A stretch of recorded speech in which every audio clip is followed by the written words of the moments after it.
గతంలోని ఆలోచనలు మరియు భవిష్యత్తు ఊహల వల్లే కోరిక పుడుతుంది. కానీ ప్రస్తుతంలో ప్రయత్నం జరుగుతుంది. భవిష్యత్తులో అనుభవం పొందుతాము. ఆ అనుభవం గతంగా మారిపోతుంది. తర్వాత మరో కోరిక పుడుతుంది. ఇదొక విషవలయం. ఇలా కోరికల వెంట పరిగెత్తడం వల్ల కొన్నిసార్లైనా ఓటమి పొంది తీవ్రంగా బాధపడడం జరుగుతుంది.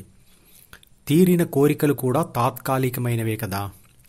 వరుసగా గెలుస్తూ పోతున్న వ్యక్తికి అహంకారం పెరిగి మొదటి ఓటమి చిన్నదైనా తీవ్ర బాధను కలిగిస్తుంది. ప్రాపంచిక నేను 5 కిటికీలు అంటే 5 జ్ఞానేంద్రియాలు మాత్రమే ఉండి తలుపులు లేని ఇంట్లో అంటే శరీరంలో ఉంటుంది. తలుపులు లేని ఇల్లు అని ఎందుకు అంటున్నామంటే ప్రాపంచిక నేను శరీరాన్ని విడిచి బయటికి వెళ్ళలేదు కాబట్టి. ఆ ప్రాపంచిక నేను 5 కిటికీల ద్వారా లోనికి ప్రవేశించిన బాహ్య ప్రపంచ సమాచారంను అనుభవించి అనుభవ సారాన్ని ద్వితీయ మనసులో సమాచారం మరియు సూచనలుగా రాస్తుంది.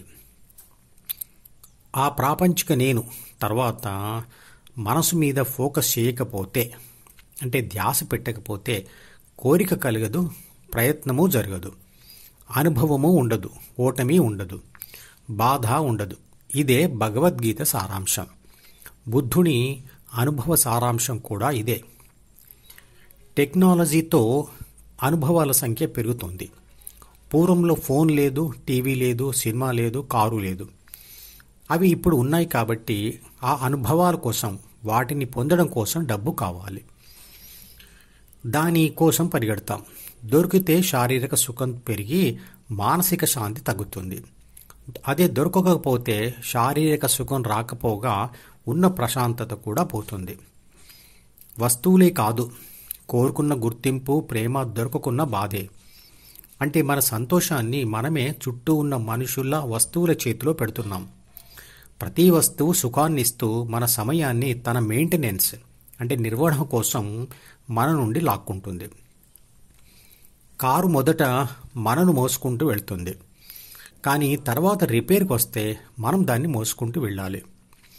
కారు కొనొద్దని కాదు, దాన్ని కొనడానికి అశాంతి తెచ్చుకోవద్దు. వాడకంలో పరిమితులు ఉండాలి. శాంతిని ఫణంగా పెట్టి శారీరక సుఖం సాధించిన భోగి రోగి అయినప్పుడే యోగి కావాలనుకుంటాడు.